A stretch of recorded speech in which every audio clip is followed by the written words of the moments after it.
Hi all, welcome back to my channel Sam's classes. आज की video में हम हमारे पिछले टॉपिक जो कि हम लोगों ने इंटीजर के बारे में पढ़ा था, आज हम लोग इंटीजर को ही कंटिन्यू करेंगे। हमने हमारे पिछले इंटीजर के सीरीज़ में क्या पढ़ा है कि इंटीजर के बेसिस के बारे में हम लोगों ने कुछ डिस्कशन करा था, लाइक इंटीजर क्या है या पॉजिटिव और नेगेटिव इंटीजर क्या होते हैं और एडिटिव इन्वर्स क्या होता है या इंटीजर को हम लोग ऐड कैसे करते हैं, उसके बारे में मैंने अपने कुछ पिछले क्लासेस में बताया था और मैंने उन सारे वीडियोस को अपने इंटीजर वाले प्लेलिस्ट के अंदर में ऐड कर दिया है। आज का वीडियो अगर आप पहली बार देख रहे हैं मैं आपको रिकमेंड करूंगा कि आप अगर वो दो वीडियो पहले देख लेते हैं तो आप लोगों को इंटीजर कॉन्सेप्ट्स और आज का वीडियो समझने में ज़्यादा आसानी होगी। और आज वाले वीडियो के डिस्क्रिप्शन बॉक्स में भी मैं अपने उस प्लेलिस्ट का लिंक दे दूंगा जहां से आप उस प्लेलिस्ट को रेफ़र कर सकते हैं। चलिए आज का वीडियो स्टार्ट करते हैं।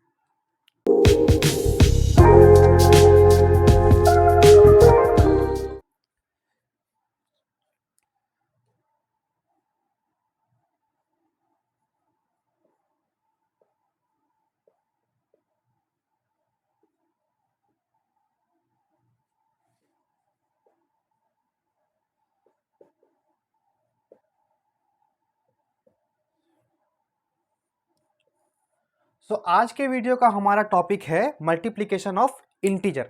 मतलब आपको आपके क्वेश्चन में दो या दो से ज़्यादा इंटीजर नंबर दिए गए होंगे। कुछ इंटीजर नंबर आपको पॉजिटिव इंटीजर के रूप में दिए गए होंगे और कुछ इंटीजर आपको नेगेटिव इंटीजर के रूप में दिए गए होंगे। आप लोगों को उस सारे इंटीजर्स को मल्टीप्लाई करके आप लोगों को आंसर बताना पड़ेगा। आज की वीडियो में हम लोग उसी के बारे में बात करने वाले हैं। आपको एग्जाम्पल के रूप में बताने के लिए मैं अपने पहले क्वेश्चन में कुछ इंटीजर को लेता हूं जिसका कि मैं आपको मल्टीप्लाई करके बताऊंगा ताकि हम लोग इंटीजर का मल्टीप्लिकेशन के बारे में ज़्यादा समझ पाएं।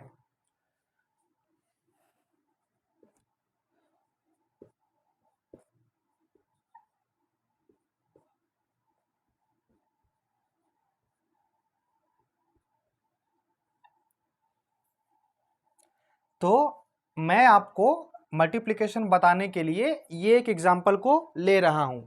17 इंटू -9 इंटू -3 इंटू -2। तो जब भी आप कोई भी मल्टीप्लिकेशन करेंगे इंटीजर का, आपको उस वक्त में इंटीजर के साइन को ध्यान रखना है और मल्टीप्लाई करना है। अगर आपने साइन को मल्टीप्लाई करने में गलती कर दिया तो आपके आंसर पॉजिटिव वाला आंसर आने में नेगेटिव आ जाएगा और नेगेटिव आने के लिए आपको पॉजिटिव आ जाएगा। आपको साइन का ज़्यादा ध्यान रखना पड़ेगा। जब हम मल्टीप्लिकेशन शुरू करेंगे तो मैं क्या कर रहा हूँ, मैं मल्टीप्लिकेशन को थोड़ा सा ज़्यादा ईजी बनाने के लिए मैं हमारे राइट हैंड साइड में कुछ मल्टीप्लिकेशन लिख लेता हूँ। जैसे कि जब भी आप सेम साइन को मल्टीप्लाई करेंगे, मतलब जब भी आप सेम साइन को मल्टीप्लाई करेंगे आप लोगों को उसका आंसर हमेशा पॉजिटिव मिलेगा। मतलब जब आप दो इंटीजर को मल्टीप्लाई कर रहे हैं तो जाहिर सी बात है कि वो दोनों इंटीजर या तो पॉजिटिव होंगे या तो नेगेटिव होंगे। आपको इंटीजर को मल्टीप्लाई करने के टाइम पे उसका साइन को ज़्यादा खास ध्यान देना पड़ेगा।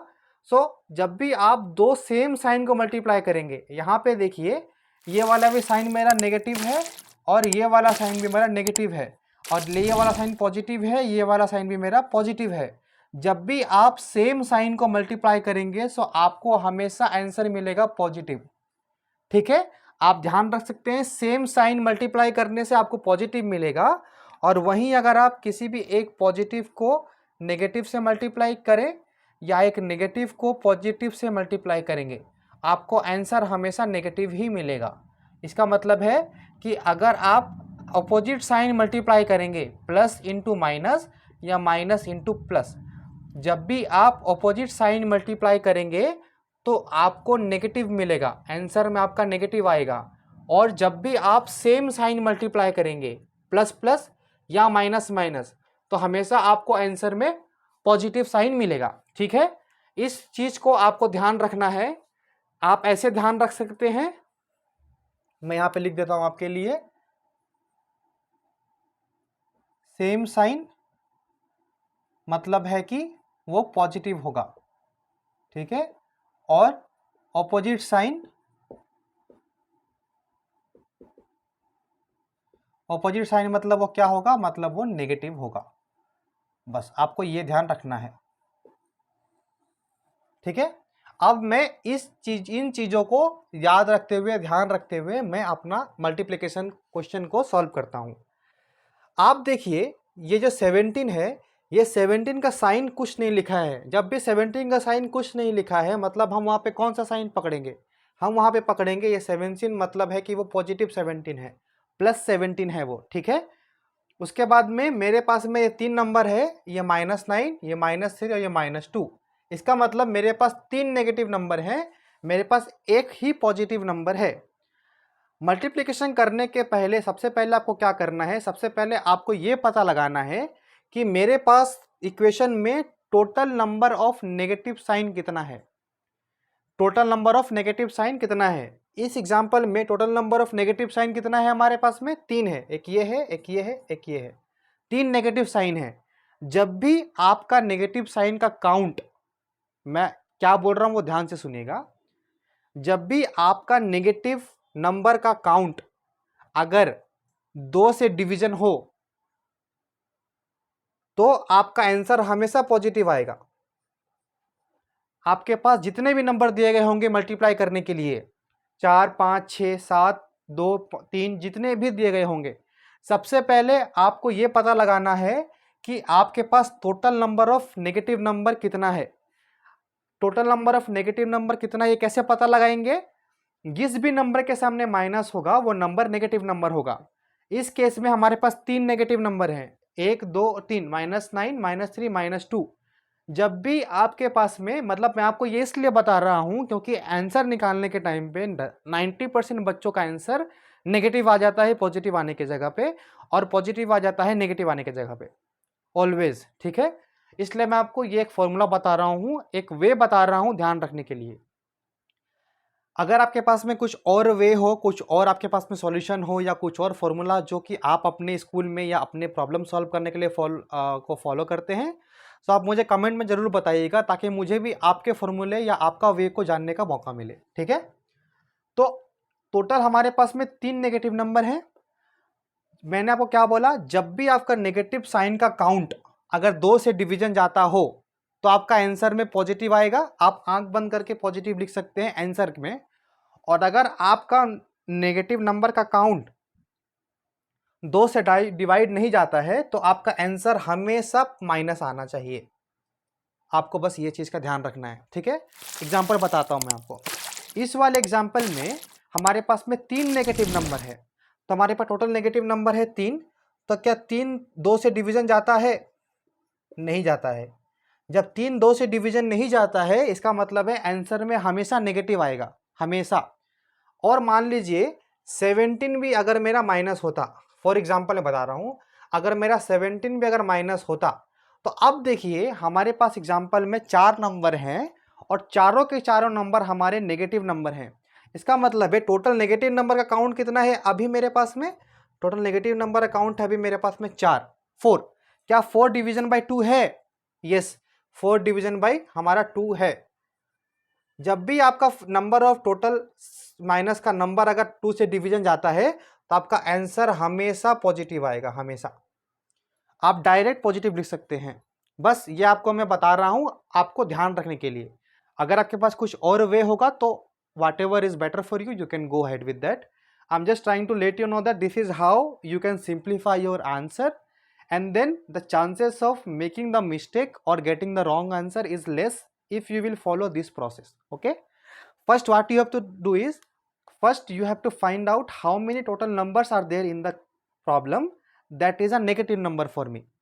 You have to get the count of those numbers. After getting the count, you have to find out whether the count is divisible by 2 or not. If the count is divisible by 2, it means you will be getting a positive answer.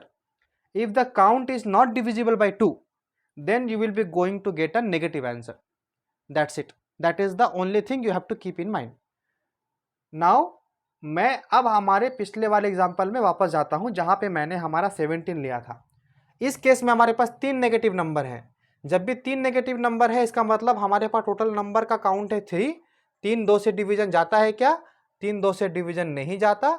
Since 3 2 से division नहीं जाता है, इसलिए हमारा answer कौन सा आएगा, इसलिए हमारा आंसर आएगा नेगेटिव। ये हो गया हमारा साइन। जब आपको साइन ही पता चल गया, बाकी तो नॉर्मल मल्टीप्लाई करना है वो तो आपको आता है।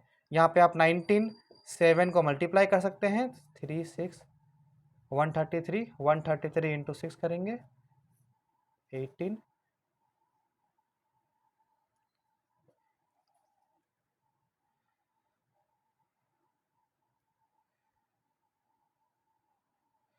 We will be getting answer is 798 minus. ये है हमारा फाइनल आंसर।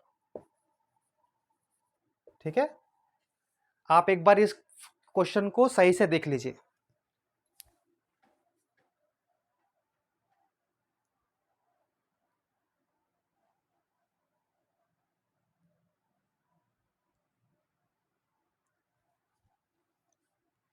आई होप आप लोगों को ये वाला एग्जाम्पल समझ में आया होगा। अगर आप लोगों के पास में मल्टीप्लिकेशन को ध्यान रखने का कुछ भी अगर अलग मेथड है या प्रोसेस अगर आपके पास में है जो कि आप लोग अपने प्रॉब्लम सॉल्व करने के लिए फॉलो करते हो, so I will recommend you and request you please share that with me also. हो सकता है कि वो मेरे को ना पता हो और मैं अपने आने वाले वीडियो में हो सकता है उसको रिलेटेड मैं आप लोगों को कुछ और चीज़ें बता पाऊँ। तो अब मैं हमारे मल्टीप्लिकेशन ऑफ इंटीजर को समझने के लिए कुछ और एग्जांपल लेता हूं।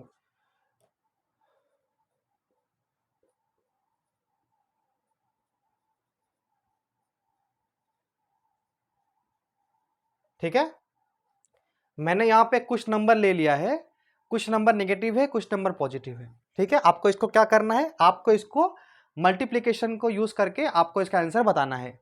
सबसे पहले आपको यह ध्यान रखना है कि आपके पास total number of negative number का काउंट कितना है। ये मेरा नेगेटिव नंबर है, ये नेगेटिव नंबर है, ये नेगेटिव नंबर है और ये नेगेटिव नंबर है। इसका मतलब मेरे पास 4 नेगेटिव नंबर है। -3 नेगेटिव है क्योंकि सामने माइनस साइन है, -3 -2 -3 -5, मेरे पास 4 नेगेटिव नंबर है। इसका मतलब है नेगेटिव नंबर का काउंट टोटल कितना है, 4 है। क्या 4 2 से डिवीजन जाता है? ये 4 क्या है, ये मेरा नेगेटिव नंबर का काउंट है। ठीक है, अगर आपको ध्यान रखना है तो आप ऐसा रख सकते हैं, नेगेटिव नंबर का काउंट है। ठीक है, नेगेटिव का काउंट है ये 4। क्या 4 2 से डिवीजन जाता है? 4 तो 2 से डिवीजन जाता है क्योंकि 2 2 जा 4 होता है। जब 4 2 से डिवीजन जाता है इसका मतलब है हमारा आंसर में ऑलवेज पॉजिटिव आने वाला है। आप चाहे तो यहाँ पे पॉजिटिव लिख सकते हैं, आप चाहे तो यहाँ पॉजिटिव नहीं भी लिख सकते हैं, क्योंकि किसी नंबर के सामने पॉजिटिव लिखना या ना लिखना वो बराबर होता है। ठीक है, जब आपने साइन का काम कर लिया, सबसे पहले सबसे ज़्यादा गलती का जगह है साइन का, साइन वाला काम। जब आपने साइन वाला काम खत्म कर दिया, अब आपके पास में सिर्फ नंबर बचा हुआ है 5 × 10 × 3 × 2 × 3, क्योंकि आपने ऑलरेडी साइन का काम कर लिया है। ठीक है, नॉर्मल बच्चे क्या करते हैं, minus into minus plus, plus into minus minus, minus into plus minus. इस चक्कर में वो लोग 90% टाइम गलती कर देते हैं, पॉजिटिव नेगेटिव आ जाता है और आंसर पूरा गलत। आपने जितना भी एफर्ट डाला है, जितना भी आपने टाइम लगाया है, वो आपका वेस्ट हो गया। आपको कुछ आंसर, कुछ मार्क्स नहीं मिलने वाले इसके। ठीक है, तो सबसे इसका सिंपलेस्ट वे है मल्टीप्लिकेशन में गलती कम करने का। आप सबसे पहले नंबर ऑफ काउंट निकाल लीजिए। किसका काउंट निकालेंगे, नेगेटिव नंबर का काउंट निकाल लीजिए। जो भी आपका काउंट आएगा, अगर वो काउंट 2 से डिवीजन जाता होगा इसका मतलब आपका आंसर पॉजिटिव आने वाला है। अगर वो काउंट 2 से डिवीजन नहीं जाता होगा इसका मतलब आपका आंसर नेगेटिव आने वाला है। जब आपने साइन वाला काम कर दिया, अब आपके पास सिर्फ नंबर बचेगा। अच्छा, और एक चीज का ध्यान रखना है आपको, जब आप साइन वाला काम खत्म कर चुके होंगे तो दोबारा आपको साइन को कंसीडर नहीं करना है। आपको यह मान लेना है कि अब यहाँ पे कोई साइन नहीं है, यहाँ पे साइन नहीं है, यहाँ पे साइन नहीं है और यहाँ भी साइन नहीं है। जब आपने साइन का मल्टीप्लाई कर लिया, साइन का जब आपने काम खत्म कर दिया, फिर आपको इस एग्जाम्पल में से साइन को हटा देना है। आपको सिर्फ और सिर्फ क्या ध्यान रखना है, आपको सिर्फ और सिर्फ नंबर को ध्यान रखना है। अब जब आपने साइन का काम खत्म कर दिया, अब आप सिर्फ नंबर का ध्यान रखिए। 6 3 जा 5 10 जा 50, 150, 300, 900, तो आपका आंसर आएगा 900। इस प्रोसेस से अगर आप जाएंगे तो आपका आंसर में गलती होने का चांसेस कम होगा। ये मैंने सिर्फ आप लोगों के रेफरेंस के लिए बताया है, क्योंकि अगर आपको कुछ एमसीक्यू आता है एग्जाम्पल में या क्लास में या क्वेश्चंस में, जहाँ पर आपको वन वर्ड आंसर देना है या जहाँ पर आपको फिल इन द ब्लैंक या ट्रू फॉल्स में जवाब देना है, तो आपको ये वाला एग्जाम्पल या ये वाला आपको डायग्राम ध्यान रखना पड़ेगा। ये वाला एग्जाम्पल सेम साइन मतलब पॉजिटिव, अपोजिट साइन मतलब नेगेटिव। लेकिन जब आप एक्चुअल टाइम पे हेल्प का पे क्वेश्चन को सॉल्व करने के लिए आएंगे, सो आपको इस प्रोसेस से अगर आप ध्यान रखते हैं, then chances of getting a wrong answer is very very less. Okay, अगर आपको मेरा पढ़ाना पसंद आ रहा है तो प्लीज डू कमेंट एंड अपना लाइक बटन दबाए, ताकि मुझे लगे कि हाँ भाई मैं जो पढ़ा रहा हूँ वो आप लोगों को समझ में आ रहा है। ठीक है, सो आज मैं एक बार एक और एग्जांपल लेता हूँ मल्टीप्लिकेशन का क्वेश्चन को सॉल्व करने के लिए। सो अगर मैं एक एग्जांपल लेता हूँ लाइक 2 इंटू 3 इंटू 5 इंटू -7। ठीक है, ये मेरा मैंने आपको एग्जांपल लिया है मल्टीप्लिकेशन समझाने के लिए। सबसे पहले आपको क्या करना है, सबसे पहला स्टेप है स्टेप 1। स्टेप 1 क्या है? स्टेप 1 है फाइंड टोटल नेगेटिव नंबर। ठीक है, टोटल नेगेटिव इंटीजर। सबसे पहला काम है फाइंड आउट करना टोटल नेगेटिव इंटीजर कितना है। स्टेप 2 क्या है? स्टेप 2 है verify if it is divisible by 2। ठीक है, डिविजिबल बाय 2। स्टेप 3 क्या ध्यान रखना है आपको? If divided by 2 then positive, otherwise negative. बस आपको ये ध्यान रखना है। ठीक है, सबसे पहले मैं क्या करूंगा, सबसे पहले मैं नेगेटिव इंटीजर का काउंट निकालूंगा। तो इसमें से नेगेटिव इंटीजर कितना है? मेरे पास सिर्फ एक ही नेगेटिव इंटीजर है -7। बाकी मेरे पास जितने भी नंबर है वो सारे पॉजिटिव नंबर हैं। सिंस नेगेटिव इंटीजर काउंट है 1, तो क्या 1 2 से डिवीजन जाता है? क्या 1 2 से डिवीजन जाता है? 1 2 से डिवीजन नहीं जाता है। सिंस 1 2 से डिवीजन नहीं जाता है, इसलिए हमारा आंसर में आने वाला है माइनस। समझ, आई होप आप लोगों को समझ में आ रहा होगा। टोटल नंबर ऑफ काउंट कितना था मेरा नेगेटिव नंबर का? 1। क्या 1 2 से डिवीजन जाता है? क्या 2 के टेबल में 1 आता है? नहीं आता है। सिंस 2 के टेबल में 1 नहीं आता है, इसलिए हमारा आंसर आएगा माइनस। जब आपने साइन का काम कर दिया है, अब आपको सिर्फ नंबर का काम करना है। 3 2 जा 6 5 जा 30 37 जा 210। सो आपका 200 माइनस 210 जो है आपका आंसर है। ठीक है, सो आई होप मैंने जो भी एग्जांपल आपको बताया है मल्टीप्लिकेशन ऑफ इंटीजर को रेफरेंस करने के लिए, आप लोगों को आई होप समझ में आया होगा। सो मेरे हिसाब से, मेरे ख्याल से मैंने ये वाला जो आपको वे बताया है, ये एक तरीका है इस क्वेश्चन को सॉल्व करने के लिए। हो सकता है कि आपके पास कुछ और वे हो, या आपके टीचर ने आपको कोई और तरीके से क्वेश्चंस को सॉल्व करने का तरीका बताया होगा। तो अगर आपको इस तरीके से इस क्वेश्चन को सॉल्व करने में अगर आसानी लगती है, या अगर आपको ये वाला तरीका पसंद आया, सो प्लीज़ कमेंट सेक्शन में आप ज़रूर बताएं इसके बारे में। और अगर आपको इस वीडियो से कुछ भी सीखने को मिलता है, सो मैं आपसे रिक्वेस्ट करूंगा कि आप इस वीडियो को अपने फ्रेंड सर्कल में बताएं, ताकि हो सकता है कि उनको भी कुछ हेल्प मिले। तो आज का वीडियो के लिए इतना ही, और चलिए मिलते हैं अपने अगले वीडियो में। Thank you so much.